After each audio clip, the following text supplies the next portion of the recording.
ఆంధ్రప్రదేశ్ రాష్ట్రంలో వైఎస్ఆర్సీపీ పార్టీ నాయకులందరూ కొంతమంది ఏమో రాజకీయాల నుంచి తప్పుకుంటున్నారు, ఒకరిద్దరికి అవకాశాలుంటే వేరే పార్టీలకు మారుతున్నారు.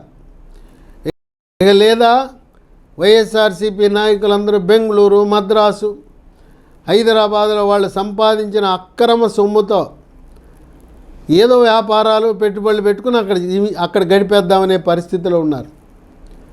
కాంగ్రెస్ పార్టీ ఆంధ్రప్రదేశ్ రాష్ట్రంలో మరొక 100 ఏళ్ళు ఉన్నా కూడా ఇది పుంజుకునే పరిస్థితే లేదు. అసలు కాంగ్రెస్ పార్టీయే దేశంలో అదృశ్యమయ్యే పరిస్థితి ఉన్నప్పుడు ఈ ఆంధ్రప్రదేశ్ రాష్ట్రంలో కాంగ్రెస్ పార్టీ ఎప్పటికీ పుంజుకునే పరిస్థితి లేదు. 2029 ఎన్నికల నాటికి ప్రస్తుతం అధికారంలో ఉన్న కాంగ్రెస్ పార్టీ తెలంగాణలోనూ కర్ణాటకలోనూ ఓటమి చెందడం తథ్యమని చెప్పి రాజకీయ విశ్లేషకులు భావిస్తున్నారు. దానికి ఒక కారణం ఉంది.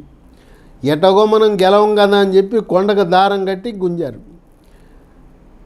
6 గ్యారంటీలు 6 హామీలు అని చెప్పి ఆచరణ సాధ్యంగాని హామీలన్నీ గుప్పించేసి జనాన్ని మోసం చేసి 2 రాష్ట్రాల్లో గెలిచారు. ఇవాళ హామీల ఆచరణ సాధ్యం కాదు, ఆచరణ చేయలేరు. ఈ విధంగా త్వరలో మెగాస్టార్ చిరంజీవి రెండవసారి రాజకీయ పొలిటికల్ ఎంట్రీతో కేంద్ర మంత్రి కాబోతున్నారు అనే వార్తలు సోషల్ మీడియాలోనూ విస్తృతంగా వస్తున్నాయి. ఎందుకో ప్రధానమంత్రి మోదీకి, అమిత్ షాకి మెగాస్టార్ చిరంజీవి అన్న, ఆయన సోదరుడు పవర్ స్టార్ పవన్ కళ్యాణ్ అన్న కూడా అమితమైన ప్రేమ, ఆదరణ, అభిమానం. దానికి ఒక కారణం ఉంది. ఇంతవరకు మెగాస్టార్ చిరంజీవి కానీ పవర్ స్టార్ పవన్ కళ్యాణ్ కానీ రాజకీయ అవినీతికి పాల్పడిన దాఖలాలు లేవు, ఉండవు కూడా. పవర్ స్టార్ పవన్ కళ్యాణ్ ఉప ముఖ్యమంత్రిగా బాధ్యతలు చేపట్టి 7 నెలలైంది. అతను కానీ అతని ఎమ్మెల్యేలు కానీ ఎంపీలు కానీ ఎక్కడ అవినీతికి పాల్పడిన దాఖలాలు లేవు. క్రమశిక్షణ కలిగిన జన సైనికుల్లా ప్రవర్తిస్తూ ఎప్పటికప్పుడు జనసేన పార్టీ అధిష్టానము సమాచారం తెప్పించుకుంటూ ప్రజలకు నీతివంతమైన, అవినీతి రహిత, పారదర్శకమైన పాలనను అందించటంలో పవర్ స్టార్ పవన్ కళ్యాణ్ తనదైన ముద్ర వేశాడు. భారతదేశంలో పవర్ స్టార్ పవన్ కళ్యాణ్ ఒక హిస్టరీ, ఒక రికార్డు సృష్టించాడు. ఇంతవరకు ఏ పార్టీ లేదు. పోటీ చేసింది 21 అసెంబ్లీ సీట్లు, 21 గెలిచాడు. పోటీ చేసింది 2 లోక్సభ సీట్లు, 2 గెలిచాడు.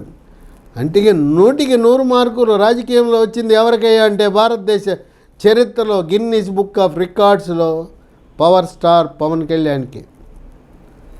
అన్న చిరంజీవి, తమ్ముడు పవర్ స్టార్ పవన్ కళ్యాణ్ ఈనాడు కలుషితమైన రాజకీయాల్లో రౌడీలే రాజకీయ నాయకులు అవతారం ఎత్తుతున్న సమయంలో రాజకీయాన్ని ఒక వ్యాపారంగా, పెట్టుబడిగా చూసి గెలిచిన తర్వాత ఎమ్మెల్యేలు, ఎంపీలు, మంత్రులు ఇష్టారాజ్యంగా అవినీతికి పాల్పడుతున్న తరుణంలో విలువలు కలిగిన, నీతివంతమైన, పారదర్శకమైన రాజకీయానికి కట్టుబడి ఉన్న అన్న మెగాస్టార్ చిరంజీవి, తమ్ముడు పవర్ స్టార్ పవన్ కళ్యాణ్ చరిత్రలో నిలబడిపోతున్నారు. అందుకే ఆ సోదరులిద్దరంటే ప్రధానమంత్రి మోదీకి అమితమైన ఇష్టం. వీళ్ళు ఫోన్ చేస్తే కలవాలంటే ఆయన లోక్సభలో, పార్లమెంట్లో ఎంత బిజీగా ఉన్నా కూడా ఈ సోదరులిద్దరిని ఎవరిని కలవాలన్నా కూడా అసలు ఏమీ సంకోచము లేకుండా, ఎంత బిజీగా ఉన్నా కూడా ప్రధానమంత్రి వీరిద్దరిని కలవటానికి ముందుకు రావటం అనేది వీళ్ళిద్దరి వల్ల మన ఆంధ్రుల యొక్క గౌరవము, పరువు, ప్రతిష్ట పతాక స్థాయిలో ఉన్నదనటానికి ఏమాత్రము మనము వెనుకంజ వేయవలసిన అవసరం లేదు. వేచి చూద్దాం. మరి త్వరలో మెగాస్టార్ చిరంజీవికి ఢిల్లీ పెద్దల నుంచి ఆహ్వానం రాబోతూ ఉన్నది.